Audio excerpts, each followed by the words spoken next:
Hey friends, want to welcome you to this training as we're talking about how to trim your budget without losing. I'm Jonathan Hardy here with Dick Hardy. We're the co-founders of Leaders.Church, and we're happy to be with you here today as we're talking about budgeting. And right now we're recording this in a time when many churches are preparing for the following year and they are preparing for their church budgets. Yeah. And so a lot of cases you've seen this, Dick, where people have to trim the budget back. And, it's always like, well, where do you trim? Because you don't want to cut the ministry. You don't want to forfeit the value and quality that comes through the ministry. So why don't you first talk to us just briefly about what is a budget and how does that whole thing work as it relates to church ministry, probably specifically talking to pastors or churches who are just getting started in this whole journey. Yeah, you bet. You bet, Jonathan. This is great that we've been able to put this together for pastors. One of the things I come across when I'm talking to pastors is they'll refer to, oh yeah, our budget is so and so, and I said, well, show me your budget. And then what they do is they bring me out a financial statement that shows their income and expenses. I said, well, this is your income and expense report. Yeah. But where's your budget? Well, this is our budget. This is what well, no, that's not a budget. That's a financial report. And you need a financial report. A budget is something that is a projection of what you anticipate to have happen. So in church language, that would be, our primary source of revenue is our tithes or general fund offerings. So what are we projecting tithes to be for the year? What are we projecting building fund or missions or general offerings? And then what are we projecting expenses to be? Yeah. And when you go through that exercise, and I don't know that we're going to spend time specifically in that exercise here, but when you go through that exercise, here's what happens. Sometimes you get to the end of that exercise and you find out that your income projections are here and your expense projections are here. And so that's the point of what we're talking about in this training. What do you do when your income is here and your expenses are there? But you'll determine that by projecting ahead, and so that's really what the definition of the budget is. Then you take that you take that budget, those projections for the year, and you lay it next to your financial statement, and then you can tell: are we ahead or behind? Are we ahead of income, behind income? Are we ahead on salaries or behind? Are we ahead on youth, utilities, debt service, and so on and so on? So. Did I confuse you enough with that? No, that's perfectly clear and very, very helpful. So now let's talk specifically about the financial statement comment you made. One of the things that I think is important for pastors to understand and make sure that they're not doing, and if they are doing, to go ahead and start moving toward this whole concept that we're talking about today. And that is this: you can't simply look at where's the bank account at, and do I have enough money to go spend something because we have enough money. Now, a lot of people operate that way personally, and I get it because it's easy. You can just go look it up real quick online and be like, okay, yeah, we've got some money in here so we can go buy X, Y, or Z. But you can't operate that way. You got to do this whole budgeting thing like Dick is talking about. So let's do this first. One of the easiest and best ways to, so quote unquote, cut the budget is not really cutting the budget so much as it is increasing the income. Right. So talk to me about one of the things that a couple of the things that you recommend for churches in this regard. Well, that is the first place to start is, what can we do as a church to increase giving? Now, I'm going to talk about some short-term things, but much of what I'm going to talk about is longer term. So while we are recording this at a point in the year when the end of the year is coming up here in 5 or 6 weeks. You can think of what can you do to stimulate giving for year end, because there are still some people that would find that beneficial from a tax standpoint to make a year end gift. You could talk to people about, particularly at this time in the U.S. and the world economy, gifts of stock. Because of the appreciation that's happened with those stocks. You could do those in short-term ways. There are long-term things you could be doing that are really addressing increasing generosity. In fact, we've created a whole checklist on things a church can do. I think I've got 30 plus things a church can do to increase generosity. Because here's the drill. People in your church give because of something internal with them. They don't give to solve your budget issue. Yeah. So you don't want to say, hey, we're behind on the utility bill. We need an extra amount of money. That does not motivate people to give. In fact, that demotivates people to give because that says you're a sinking ship. Yeah. So don't talk that way. You want to talk about opportunities for people to give. For example, in the short term, if you have, I've seen churches that do a number of outreaches at year end. They do Thanksgiving outreaches. They do Christmas outreaches. Well, that maybe has come from the church budget, but that's a kind of thing that you can go to the congregation on and say, hey, we're looking forward to serving these single moms. We're looking forward to serving the local mission, a homeless population, people in need for varying reasons. Well, that's motivating for people to give. That tugs at their heartstrings, and that is true to your mission. So where you might have that in the line item for an expense, if you would take advantage of that thing that people love, caring for people in need, they will give to that. That's a way to raise, I guess I should keep my rights and lefts, the income side of it. That's a way to raise income for a cause that people would enjoy. Because your utility bill went up, because you didn't spend money right, that doesn't motivate people. But because you do something to mission, you can take advantage of that at year end and get some additional income. But then you really do need to be on the long term, looking at ways that you can talk about increasing giving, talk about generosity. Yeah. You know, in that particular checklist we talk about the need to encourage people to do recurring giving. I'm telling you, if you'll get recurring giving going now, when you get to the end of next year or in your preparation for the 2021 budget, you'll be way ahead because recurring giving raises giving.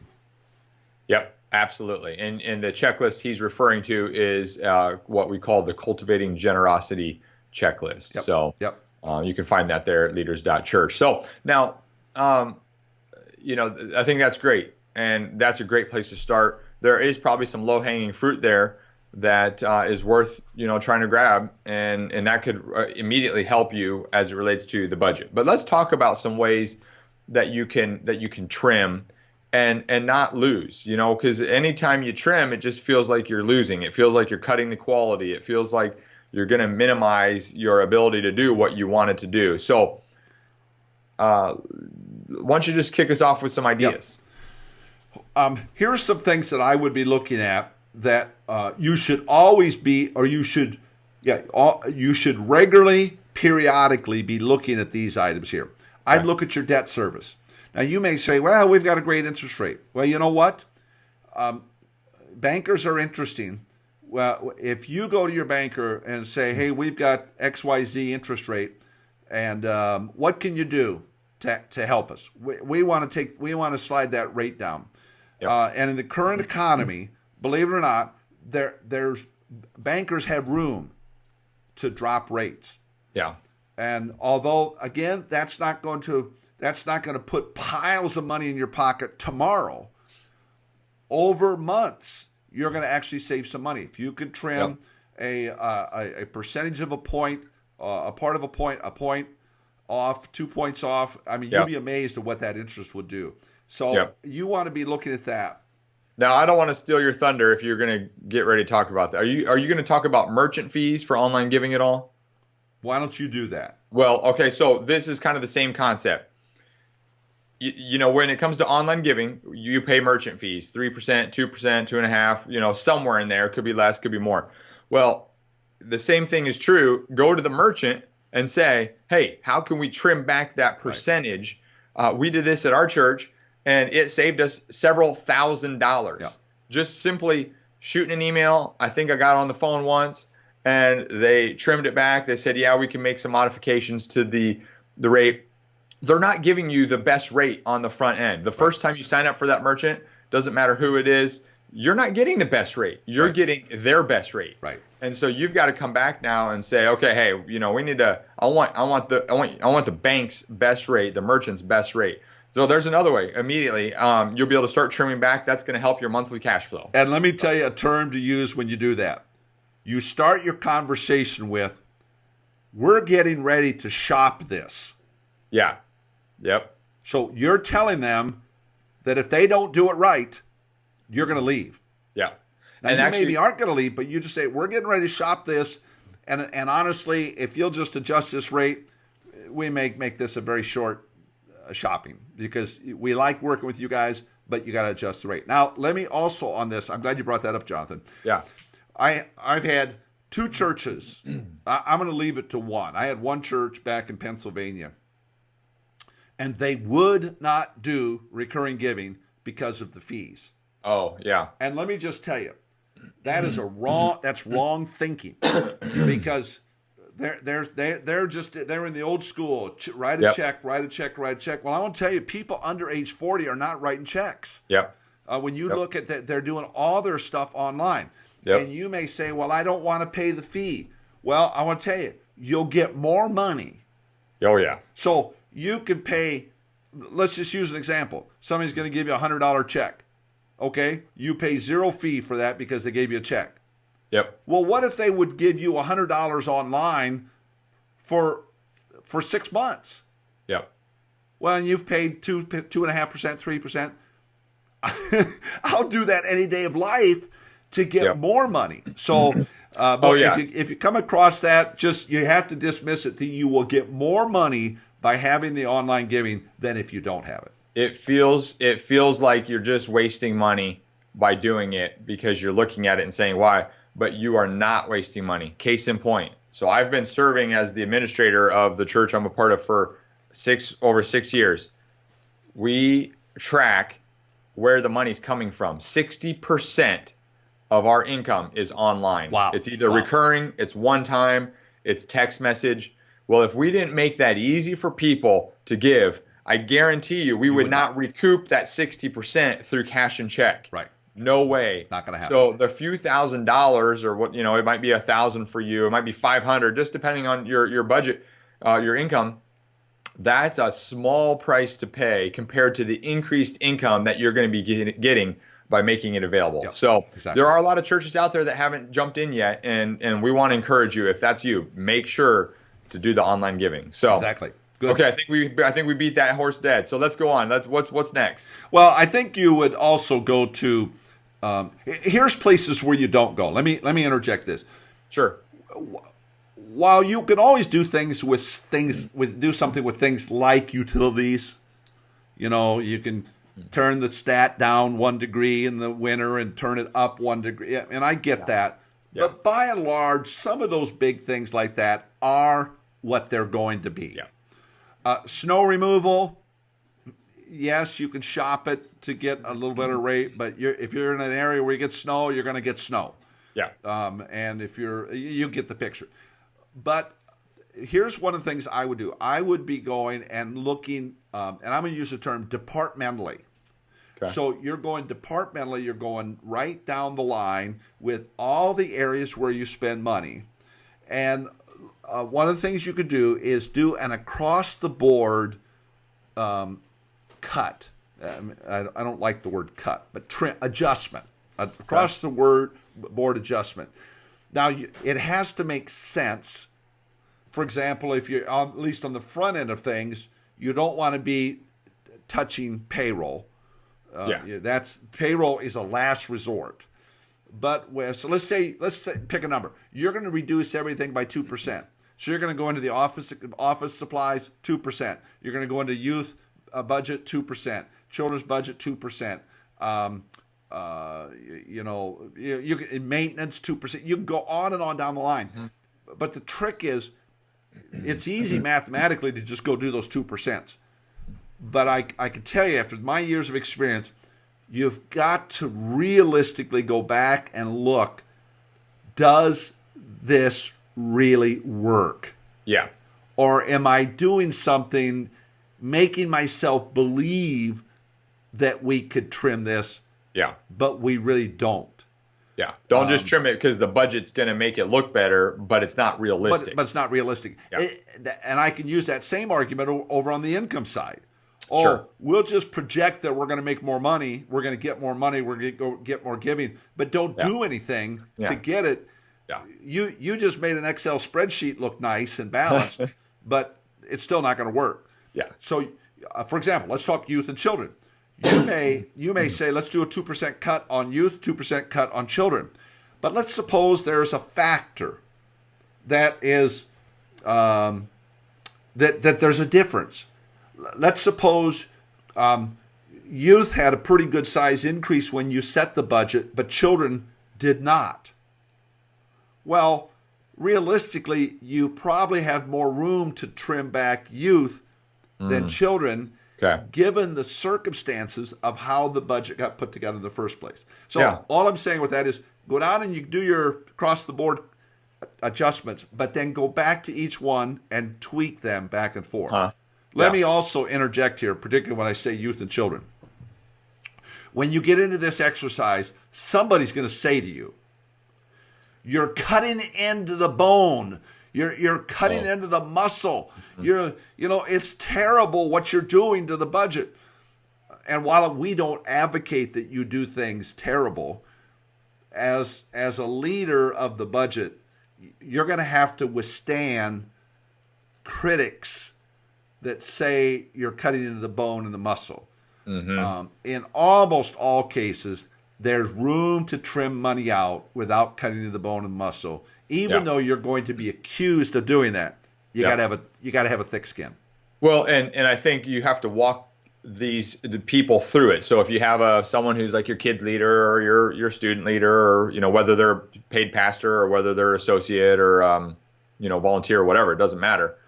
Walking them through, hey, here's just the realities. We want to be good stewards, and helping them think about the fact that they just need to be creative. Just because they've always done something, they've always spent the money for this particular outreach or this particular, well, let's just think, okay, can we get some people around us to be creative, to think, hey, how else can we accomplish this? In more creatively with less income or with less money. So just thinking through some of that stuff, I think, is very, very helpful. So, all right. Another area is to sometimes churches get into a habit of subsidizing varying ministries. Okay. Now, a real easy comparison: we subsidize children for camp, or we subsidize youth for camp, and we subsidize adults for some retreat that they go on every. Well, you're going to start at the older ones and work down, and you're likely going to begin, if you're running tight, reduce the subsidies that you would do for adults.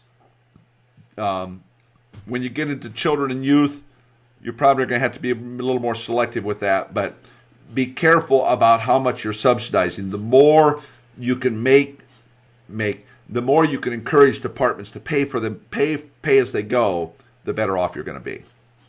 So, like, when you're talking about adults, are you, as an example, are you referring to, maybe they're the church is buying the curriculum for a small group, or are we talking about, or books for like a book study? Okay, well, yeah, let's use a small group. That's a good example. A small group where the church buys a video curriculum, the church buys the books, the little study guides for everybody, and hands them out. Maybe in a given year when things are a little bit tight, you ask the participants to chip in $5 for their their book, that kind of thing. That's what I'm talking about. Okay, very good. Okay, what else? This, I'm going to say, be very careful with this, because if you know Jonathan Hardy and Dick Hardy very well, you know we are advocates of continuing education, even by virtue of the fact you're watching this. Right. You're growing, you're learning. There may be occasions where you go a little easier on the amount of money you're pouring into continuing education. Now, I feel like I'm talking out of both sides of my mouth with this, because Don't cut it. It's too easy to just say, we'll just cut that out. Yeah. And the problem is, if you cut out continuing education, you can cut out the life source of growth that can result from continuing education. Right. But I have seen it happen where sometimes churches have been very, very generous in their continuing education, and maybe they've offered, pick a number, 2 conferences a year. Maybe one more localized and one more national. Well, maybe in a given year you pull it back to 1. Yeah. Or you ask the employee to be able to cover some of the expense because they're taking their spouse or kids along, and there's a certain element of enjoyment and vacation with it. But be careful. I'm just saying there's sometimes a little room to do it, but be careful that you just don't cut the whole thing out. Yeah. I would encourage. You got something there? No, go ahead. I would encourage you to look at joining co-ops, particularly if you're a mid-sized or smaller church. You don't have a lot of buying leverage because of the size of what you purchase. But if you can be part of a buying co-op where you're buying things in bulk, you've got a much greater capacity to get a lower price. I mean, a goofy little simple example. Small church, you need a couple reams of paper. So you get on Walmart and you buy 2 reams of paper. Well, if you're part of a co-op with 10 other churches in town, well, they're buying 50 or 100 reams of paper. Yeah. And you're going to get your 2, but at a much lower rate. Yeah, that's creative. That's a nickel and dime thing, but you want to pay attention to nickels and dimes. Yep. In fact, my next point up. Pastors, board members, administrators will sometimes say to me when they're facing a big hill to climb on the expense side, that's saving that $30 isn't going to do anything. Yeah. That's saving that $128 isn't going to do it. Well, guess what? Yeah. Add them up, a nickel here, a dime there, and you're going to be amazed at how you'll get closer to what you need to do in terms of trimming. So I'm just saying, pay attention to nickels and dimes. Yeah. Hey, I'm going to comment on that. And this is an example from our church. We, for our the people that serve on the weekend, we would always provide. We had a really nice spread of food, snacks for them, so they could just kind of a way to make it nice for them. And all kinds of different, refreshments and snacks and things. They could come into our green room, the volunteer room, where they could drop off their coats and purses and, all that kind of stuff, and then have a little snack. But, we were realizing we were kind of spending a lot of money on it, and we weren't sure if it was really giving us the bang for the buck, so to speak. So we thought, you know what, let's just cut it. And we did. And, what's funny is, it actually this was kind of a nickel and dime type thing where it's like every week it's just a little bit, but over time you realize, wow, we're spending a lot on this food and snacks and stuff. And it's like, is this really helping us, move things forward? So we were willing to take the risk, knowing that, hey, maybe some people are going to be asking. Well, a couple comments. First, it helped us financially big time. It was amazing how, you just cut out that every week, all of a sudden, man, week after week, that's money saved. Right. Second thing, we didn't have any complaints. And I think a lot of times pastors are afraid to pull the trigger because of the what if so and so is upset, or what if they don't like that decision.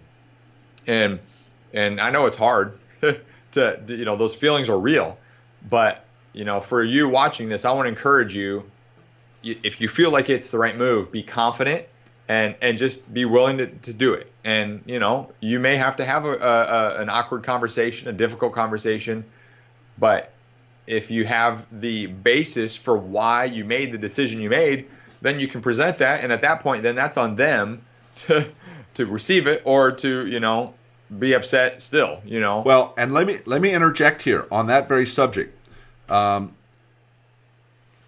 Be careful how you view someone asking a question. Okay. Someone asking a question as to what happened to the goodies in the volunteer room is not the same as I'm ticked off. Yes. That you don't have goodies in the good. So that's good.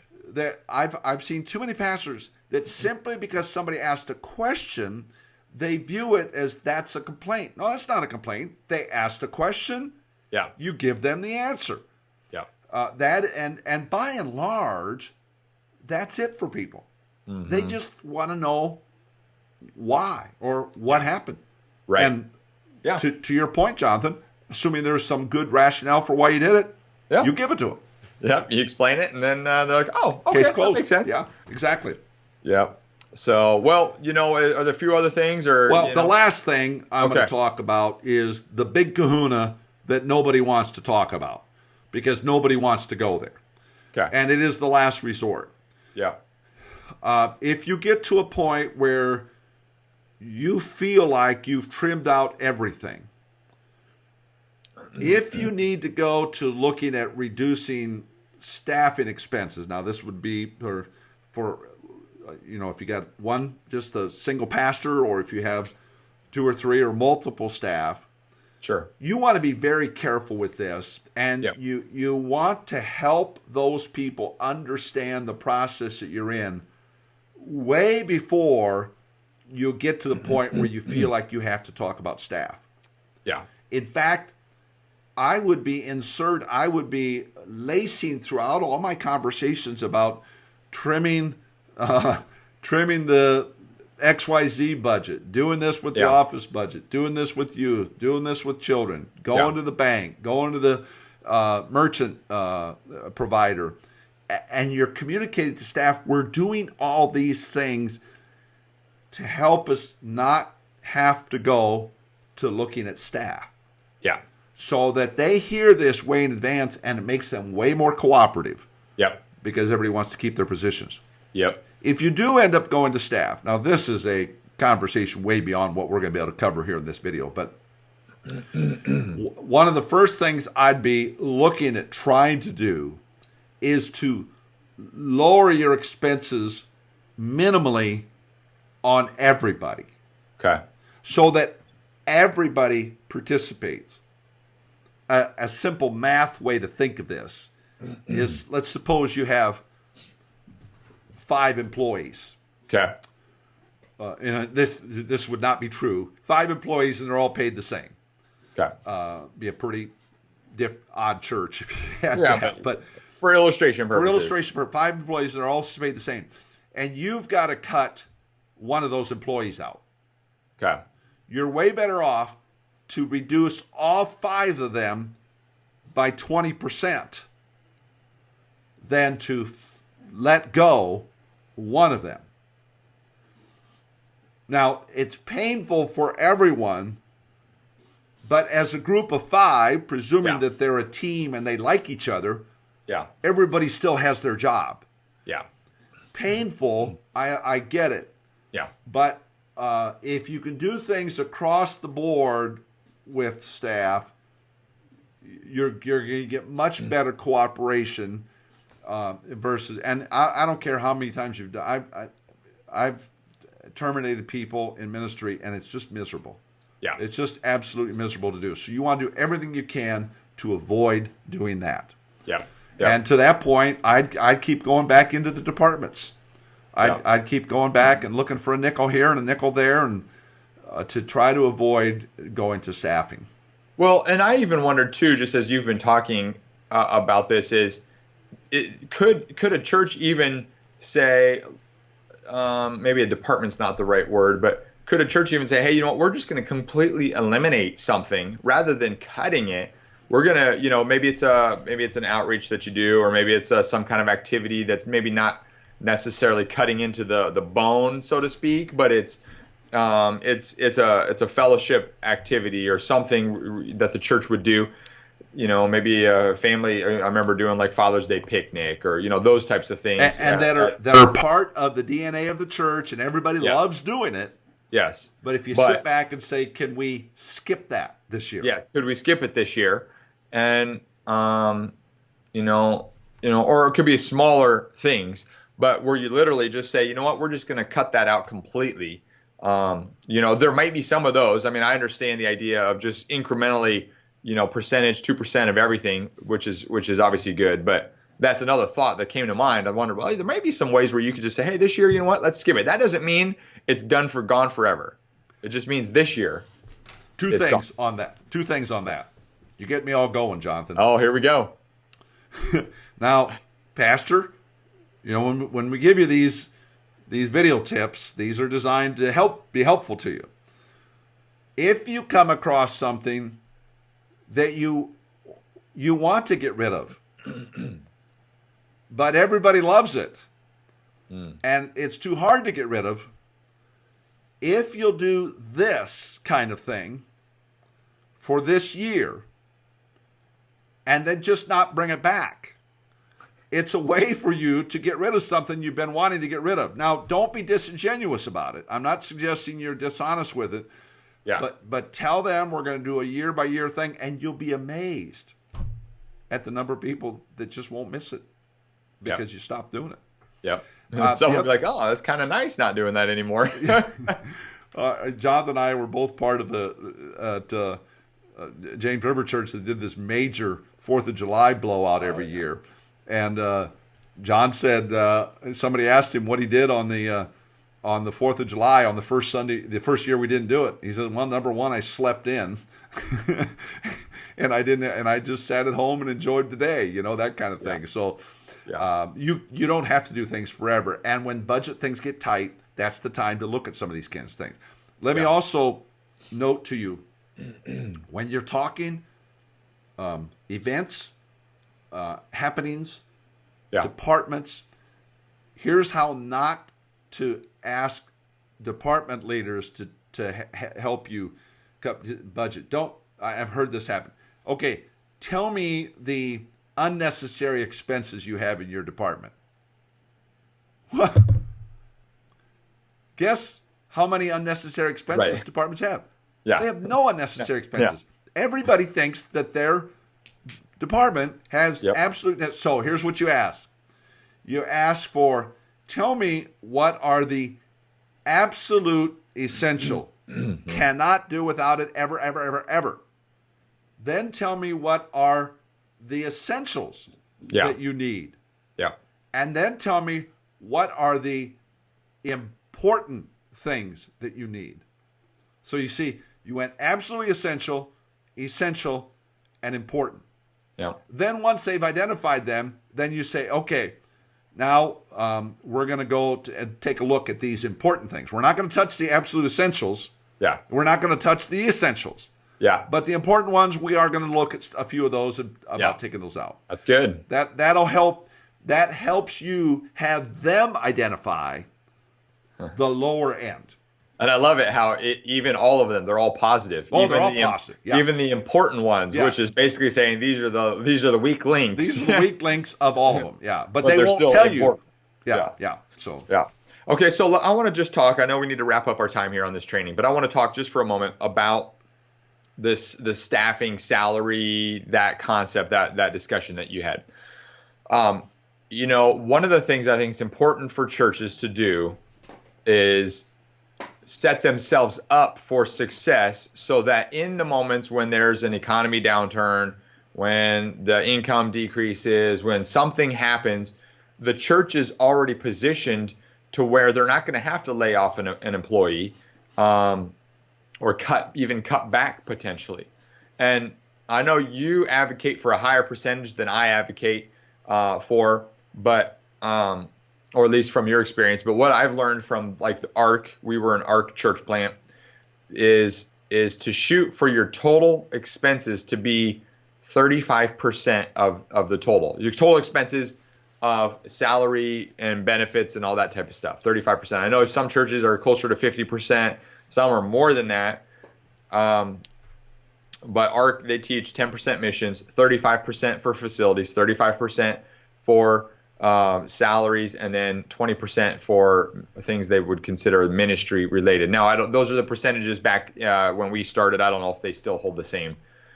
But what I have found is when a church does that, then if a hit comes, their percentage of salaries overall, it all of a sudden becomes more, but it might prevent them from getting stuck to where they're like, wow, we are too overcommitted on staff, and now we're in a pickle. Yeah, yeah. No, that's very good, Jonathan. And honestly, what I've observed happening is that the older a church gets, Oh yeah, the higher that percentage tends to go, because, and churches don't want to use this term, but we get bloated. And I remember one time I talked to a pastor, and he said, we were talking about his staffing number was pretty high. And he says, well, we're staffed for growth. We're positioned for growth. huh? Well, good luck on that one. You know, Yeah. they basically said, we're going to spend the money, and then we're going to grow. Yeah, Well, that's a pretty good gamble. I mean, I'm not good gamble. That's a gamble. yeah, So your staffing should always lag behind your growth. yeah, So when you're at that 35%-ish kind of number, yeah, you're going to grow, and then maybe you're at 32%. Well, then if you've fallen down to 32%, you got room yep, to either bring on a new person or get increases for people. yep. Or do what we advocate a lot too, is maybe bring someone on in a stipend role, just a little small $100, $200 a month, but you're raising their level of responsibility, and it's kind of an easy way to go from no person to not, instead of having to jump to part-time or full-time, you can do just stipend. You know, Jonathan and I are familiar with the church that had really experienced some very good times years ago, and they got their compensation up around 50%. Well, then they started hitting tough times, and people started leaving. Well, they weren't letting people go, but the attendance was going like this, which meant the income was going like this. Yeah. All of a sudden, they found themselves at 75%. Oh yeah. That they were paying out in salaries. And in one fell swoop, they had to let 5 people go. Yeah. Well, talk about the definition of miserable. Yeah. That's what that was. But see, they didn't have room for a downturn in attendance in their case. Yep. So I would agree with Jonathan that the more you can keep yourself down near that 35% number, the better off you're going to be on the long haul. Yeah. Yeah. And that's all as it relates to this budget preparation. And if you're in budget preparation now, look at your percentages, add up where those are, and see how does it match up. Yep. And that's a big way to help determine what are the things we might need to cut back on, where do we need to trim a little bit. All of this so that we can continue the ministry that God has called us to do and still not lose. So any final thoughts, Dick? Well, I think that it certainly should go without saying, but certainly in the context of what we're doing, we're going to say it. And that is, this exercise is a spiritual exercise. Yeah. Do not think that all of a sudden you're now this church/corporate budget slicer. You need to have this thing totally immersed in prayer. Yeah. From the beginning of you establishing your budget, establishing income, establishing expenses, to the entire process through the year, and now you're maybe at a point where you're preparing for a new year. You need to know, what is it the Lord really wants to do here? Mm-hmm. How is it the Lord really wants to direct you? And when you'll keep this and have your staff and board keep this fully immersed in prayer, you're going to find that you're really doing the Lord's work the Lord's way, and not trying to do the Lord's work in man's way. Yep, that's good. Well, that's a good final thought. So thank you for that. And thank you for watching with us today. We are so glad to have you with us. If you need help, obviously reach out to support at Leaders.Church. And we want to come alongside you and help you in any way we can so that you can accomplish all that God has for you and for your ministry. So with that being said, we'll look forward to seeing you next time. Take care and be blessed. Be blessed.